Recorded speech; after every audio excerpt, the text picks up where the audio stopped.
The Pittsburgh Steelers are back at it in practice after their preseason win, but they've got a lot of different work to do with new guys coming back off of injury and, of course, their new linebacker, Joe Schobert. Joining me on the show will be Arthur Moats to talk about this today. We're going to talk a lot about what's going on in the Steelers linebacker room, so stay tuned for this Locked On Steelers podcast.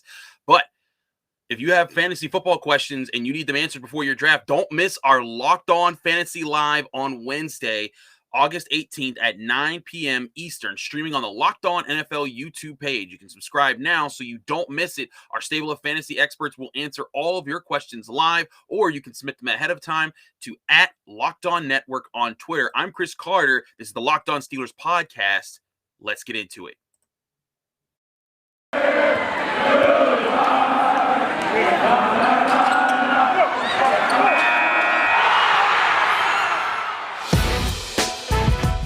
It's the Locked On Podcast Network, your team every day.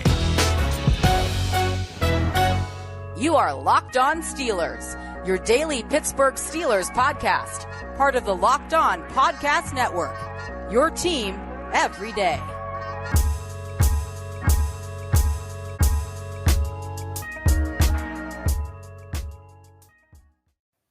And welcome to the Locked On Steelers podcast. I'm your host, Chris Carter, bringing you your daily dose of all things on the Pittsburgh Steelers. It is Monday, August 16th. We are here. It's a day off for the Steelers at Heinz Field, but they've been working over the weekend after the preseason game. Joining me today is Arthur Moats. Y'all know him, former Steeler, all time. There's nobody else that you want to talk about the Steelers with when Arthur Moats. This guy played on the defense. He knows the defense. I'm evaluating things with him on SNR like every day with him and Wes Euler. So Arthur, as always, thank you for joining us on the show. How you been, my man? Man, I'm always living good. I can't complain.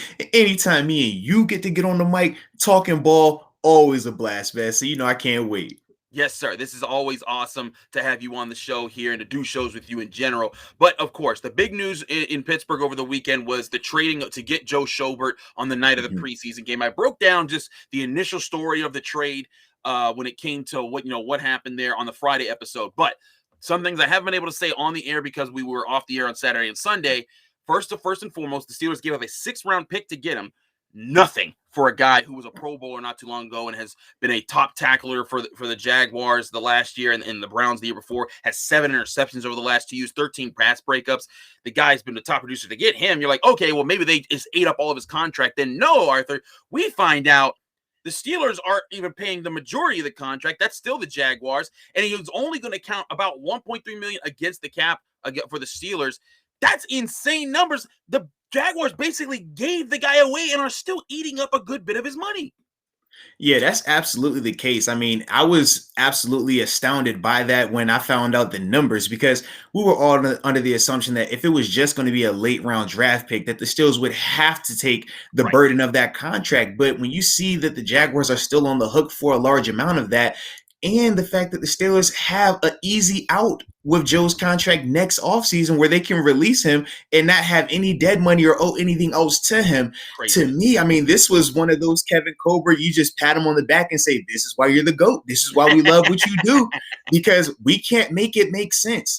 And if you're talking about Jacksonville, just seeing how they've operated this offseason, but also seeing some of the guys that they've shopped around. C.J. Henderson being a guy from a year ago, a first-round draft pick, but yet he's available.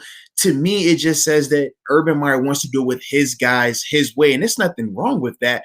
But at the same time, it's kind of like when you see that $1 million house is up for foreclosure. Right. Hey, now we all putting bids in. So the fact that we're able to get Joe on a deal like that, man, great job, Kevin Colbert. I gotta say, Kevin Colbert, another great swipe of his. But that's another thing. When you're rebuilding, I get that sometimes you want to make sure it's your guys, the guys that you brought to the team. But at the same time, I'm not giving up somebody just because he's not my guy. If someone's gonna come get him, I'll get real value from. But a 6th-round pick, I'm sorry, I still don't see the method to that madness. Who knows? Maybe Urban Meyer will prove me wrong in the NFL. Hey, Chris, I'm just hoping that Kevin is going to circle around and say, hey, We got a fourth rounder for CJ. Well, that's the thing. They don't have a fourth rounder. They don't have a fourth, fifth, or sixth rounder next year. Right. Like, and so, but here's the crazy part. You should have a third then. You want a third? You want a third next year? We could work something out there.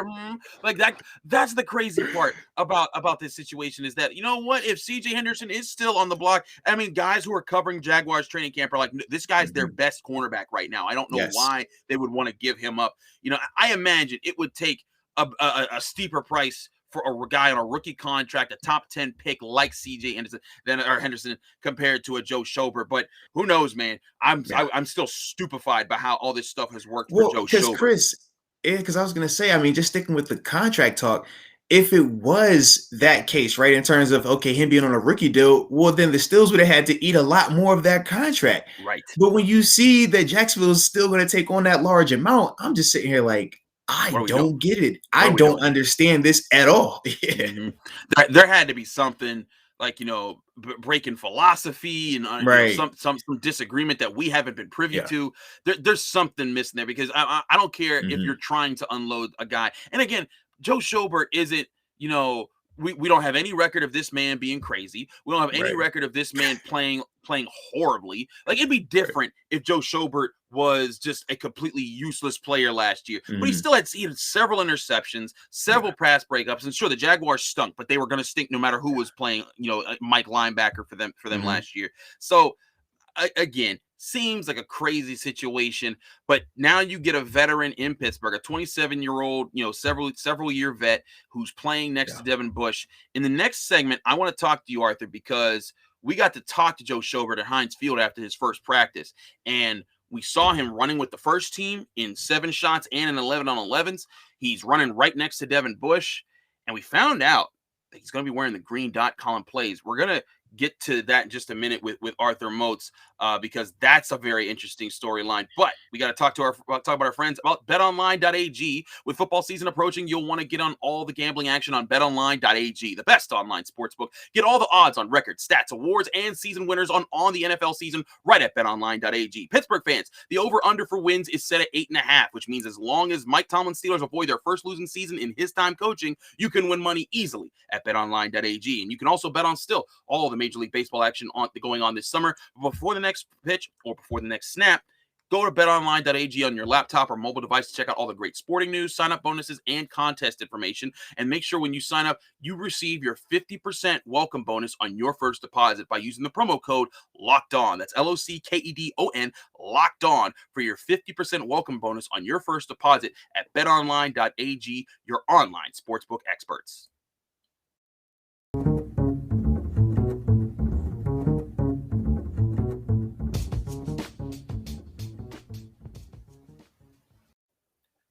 Back here in the Locked On Steelers podcast, I'm Chris Carter here with Arthur Moats, the Body 52 on Twitter.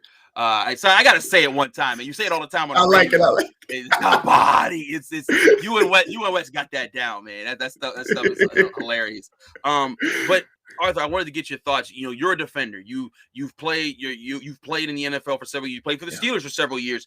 Being the guy who, you know, on the edge, seeing the guy who had the green dot, who takes the signals, relays the information, and does all that. And according to what Joe Schobert and Terrell Edmonds confirmed yesterday, Sunday, after practice, Joe Schobert's going to be wearing the green dot. Excuse me, he just got to Pittsburgh. I thought that was Devin Bush's role.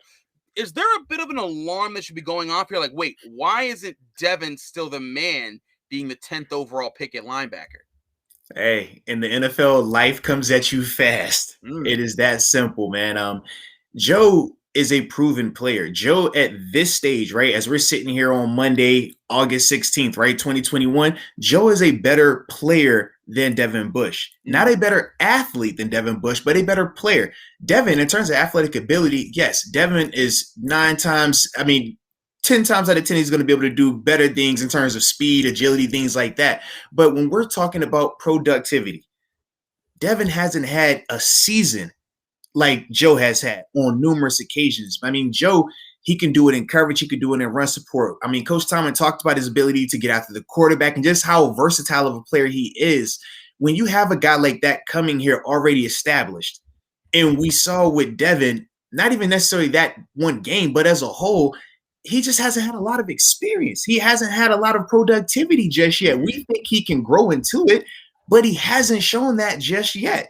Right. So in the NFL, fans feel like, man, fans like to, err on the side of potential, but coaches, GMs, we like to err on the side of proven productivity. Yes, exactly. And that's what Joe is. So when I hear that Joe is getting the green dot on day one, I say to myself, yeah, because we don't have a lot of question marks surrounding Joe. We know exactly who Joe is. Joe is a Pro Bowler who should have been a Pro Bowler multiple times now, and has proven that not only is he a good player regardless of scheme, he's proven that he's a good player regardless of location as well, right? He's played in the AFC North. We've seen him in the AFC South now. We've seen him under multiple different coordinators. I think he said it's his 7th defense that he's going to be in now.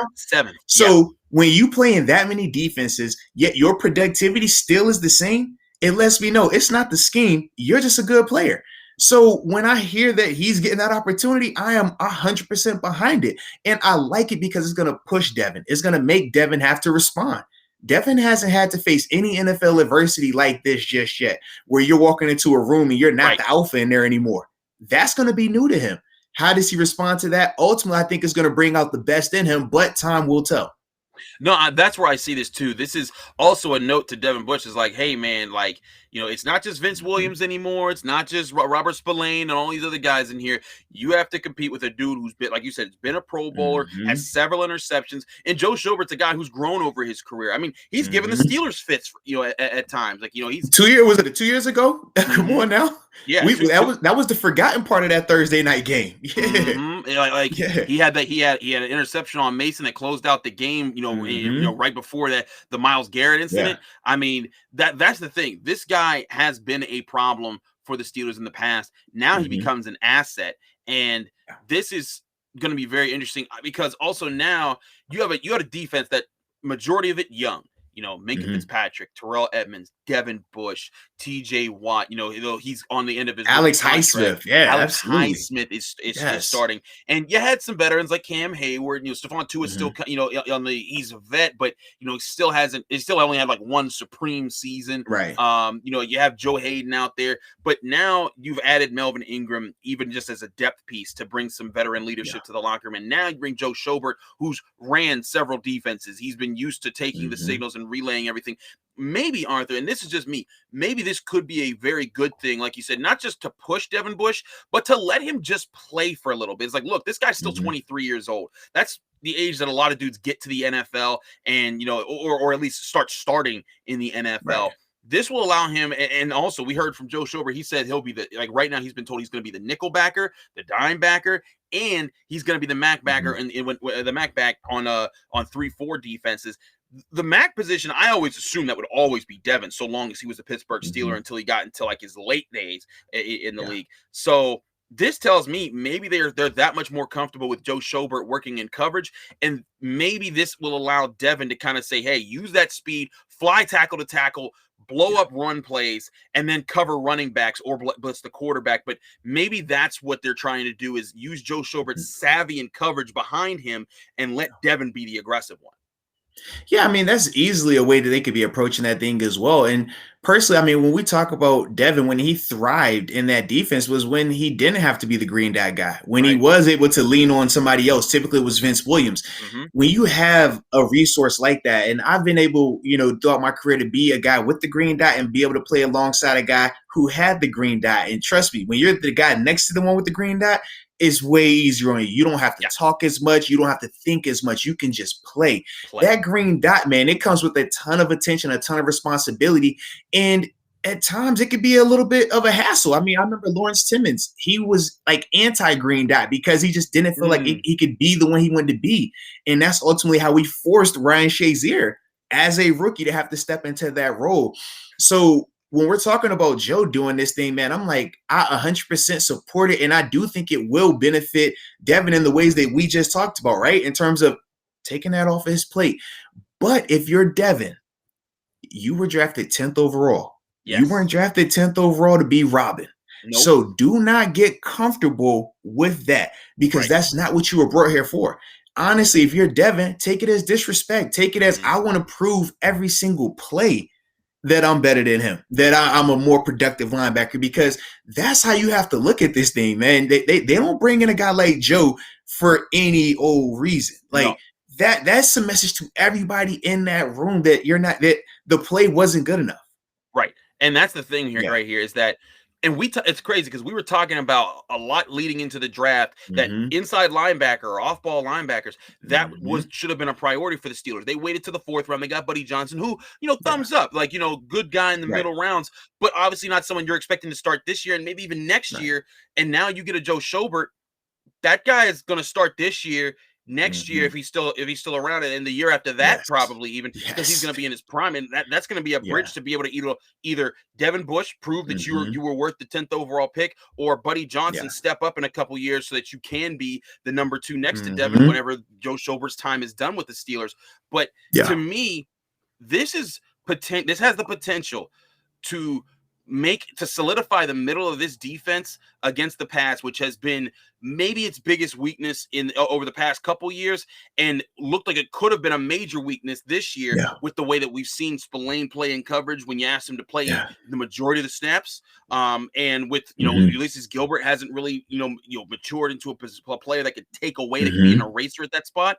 Maybe if Bush finds his feet, gets back to what he was doing before he got hurt last year, and Schobert can play at the level that he has the last couple seasons, maybe we are talking about this defense, that weak spot that we're talking about is eliminated.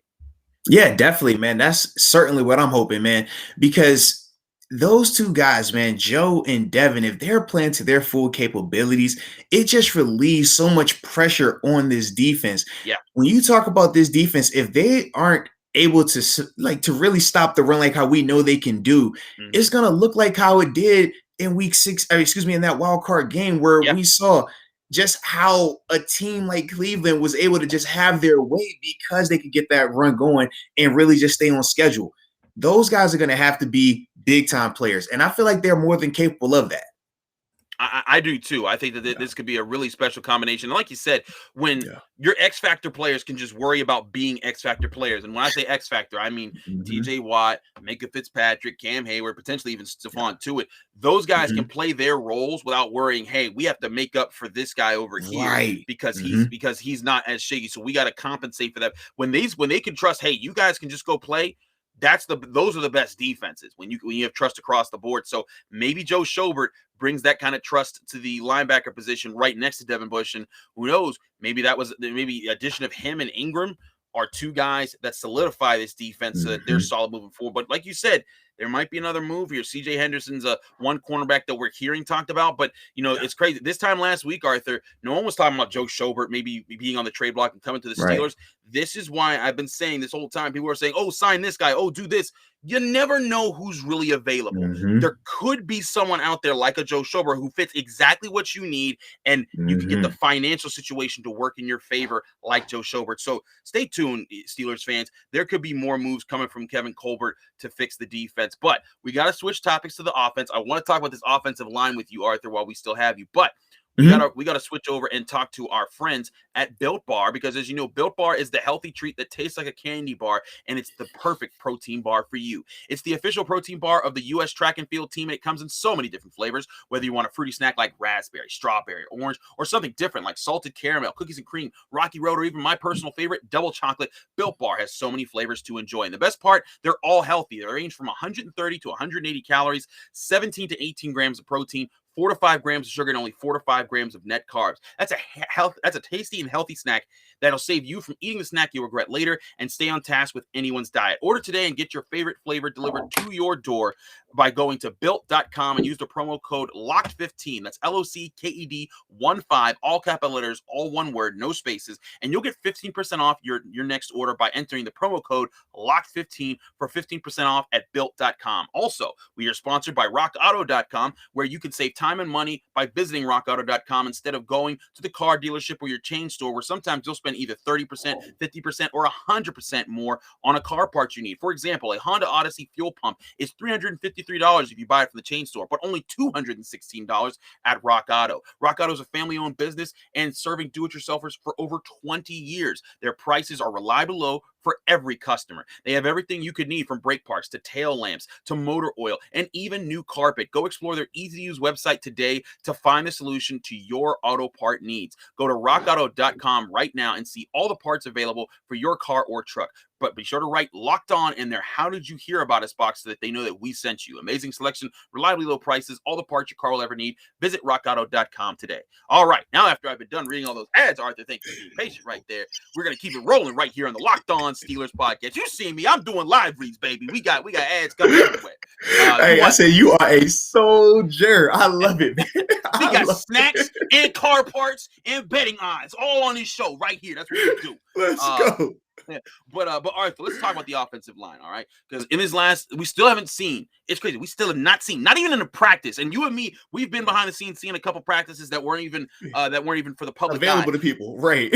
Right. But we still haven't seen the projected top five. And of course, top five starters are a core four at left tackle, Dotson at left guard, Kendrick Green at center, right guard being Trey Turner, and Zach Banner at right tackle. Because of injuries and other things, we have not seen these guys line up once in a straight line as five dudes, even in mini camp and OTAs, because Zach Banner was recovering from his ACL. We almost saw that on Sunday in practice because Chukwuma Okorafor was at left tackle. Kevin Dotson's been at left guard the entire time the past 2 days.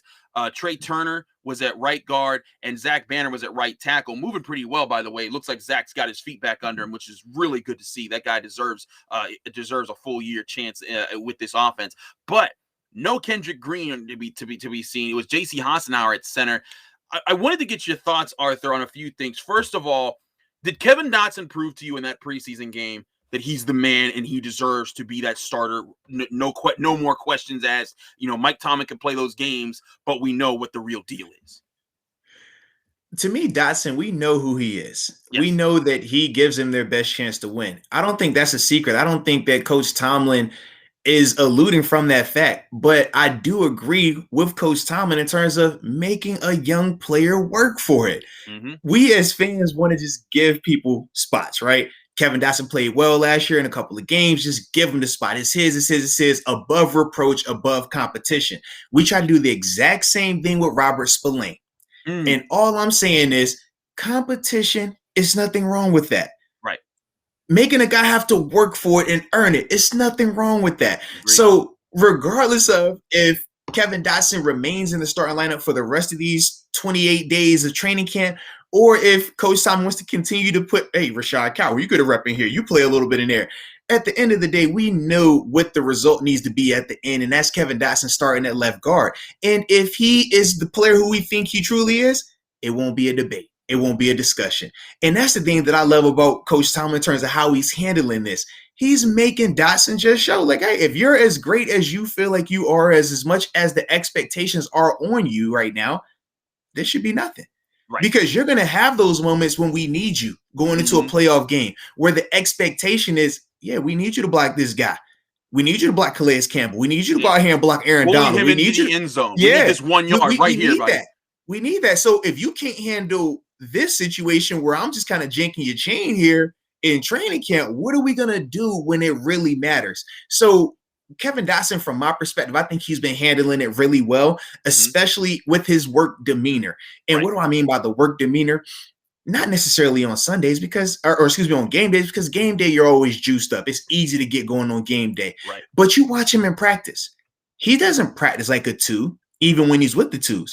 He practices like he's a 1. And to me, that's the sign of a guy who's ready to be the guy going forward. When you show that it doesn't matter what group you're in, you're going to look the same every single time. We saw in that game Thursday night. I mean, he was blowing guys off the ball. It didn't matter who they put in front of him. He didn't look like a 2 out there. He looked like a grown man playing against little kids. That's how it has to continue to look for Dotson. And if it continues to look like that, he won't have to worry about this ever again. Right. Ever again. But just make him have to show it consistently. That's all.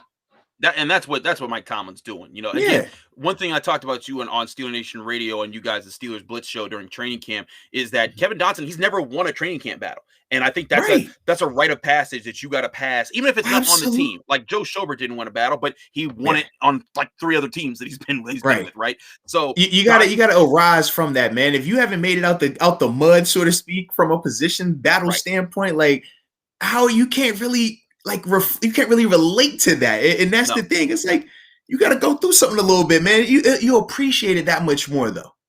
Yeah, you do. Now, other guys in the offensive line, I want to get your quick thoughts on this because there's a battle that some people say is brewing, where we'll see if it really is over the next couple preseason games. But before we get to the left tackle position, I wanted to ask you, Kendrick Green struggled a bit against the Eagles, granted against a really good, group of interior defensive linemen and overall defensive linemen. We haven't seen him at practice in the first 2 days back. What's your opinions on him so far? Do you think he still will be the starting center on week 1? Yeah, honestly, that was a rough go at it for him against Philly. I'm glad it happened, though. I'm glad we got a chance to see that. I'm glad he experienced that. Right. Because you get a false sense of confidence when you're in practice, going against certain players, certain relationships, certain familiarities. Obviously, that first game against the Cowboys, we know even last year, the Cowboys defense wasn't great. And then when you talk about having like the backups in there on top of that, he looked really well. He excelled in that game. So for me, man, I wanted to see him handle some adversity. I wanted to see him against some formidable, legitimate NFL players. And we got a chance to see that. And for him, it ended bad on that play, right? We know the play where, anytime you're an old lineman and you end up behind your quarterback, it's hard to ever say anything positive about you, right? Mm-hmm. I'm glad he experienced that, though, because now he's going to get a chance to redeem himself. Anybody can be good, can be great when things are going well. If I'm patting you on your back, but how do you respond when you have adversity? And this is another one of the reasons why we like guys that play in the preseason, why you want guys to be out here in training camp practicing, because you don't want this. You don't want to be figuring this out in the regular season. Right. You don't want to be figuring out Robert Spillane coverage stuff in the regular season. You don't want to be figuring out if James Pierre can, play man-to-man on the outside. You want to know this stuff now. And you want to see the bumps and bruises, the growing pains, so that way you can formulate a plan of success for these guys. So for me, I'm not backing away from Kendrick Green. I'll be excited to see when he returns how he looks and how he responds to that. But I still feel like, man, he's still going to be the guy come week 1 as long as he responds well. I think that's going to be the case, too. We got to see how he responds. We also got to see if he's healthy because he hasn't been practicing. So that's another thing to consider there. But we will certainly see as the week rolls on. Last thing on the offensive line here, Moats. We got to talk about Dan Moore Jr. versus Chukwuma Okorafor, because Dan Moore Jr. Chukwuma Okorafor also looked like he struggled a bit in that Eagles game. Dan Moore did not look like he struggled a little bit. Now, granted, first team, second team, big difference. But Dan Moore Jr., that's 2 straight preseason games. He's come along, and he is showing that nastiness, that sense that Adrian Clement's been preaching all in the offseason, getting ready for this year. And we saw it even more in practice on Sunday. He got into there was 3 more scraps that happened, and there weren't even pads on. Guys aren't even hitting, and they're still dusting it up in the middle of the field. And it's I'm like, whoa, there's something going on. And every time, I'm not sure if Dan Moore started every one of them, but every time he was right in the middle of it. And I'm like, man, there's something about this. You don't like that they're fighting, but there's something about this as a coach. You're like, I like that this guy has this tenacity. I guess got to get it pointed in the right direction. But there's got to be things that I think that they're liking about Dan Moore Jr. What do you see is there a battle for the left tackle position legitimately? And do you think there's a chance that he could actually take the spot from Chooks, or what do you need to see from Chooks for him to hold on to it? Yeah, so from my perspective, I was always under the impression that it was a legitimate battle for left tackle, because when we talk about returning starters, we didn't have a returning starter at left tackle. As much as people like to say, well, Chooks is a returning starter from last year. I started at outside linebacker, Chris. If you start me the following season and you say you're playing safety, am I a starting safety? No, I'm not a starting safety. I have 0 starting experience as safety. So when you talk about Chooks going from right tackle, and now you're saying he's a starter at left and returning starter, he didn't have any experience. So to me, I wanted to see him and Dan Moore really go at it. And now we're getting that. But the beauty is this. Adrian Clem talked about this the other day when he was speaking on Dan Moore. He said, man, Dan has significantly improved. He continues to get better. One of the things that Adrian Clem was known for when he was talked about when he first got here was his physical demeanor and how he likes those guys to be nasty up front. That first week of training camp, Dan Moore struggled, right?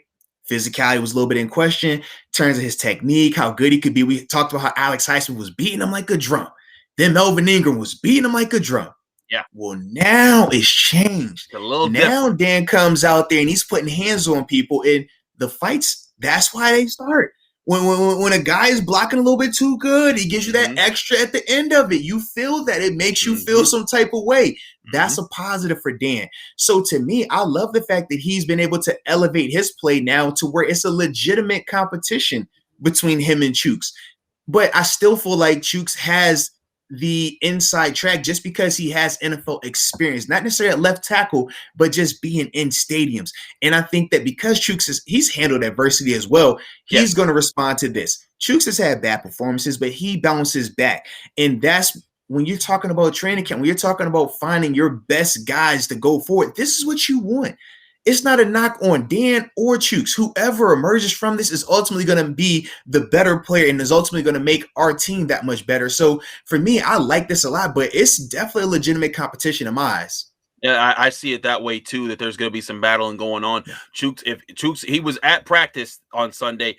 I think he has to have a stronger showing at left tackle this upcoming Saturday when they take on the Lions in their only home preseason game of this year. Moats, it's always great to have you on the Locked On Steelers podcast. We look forward to doing it again very soon. Let people know they can find you, follow you, and get more of your work.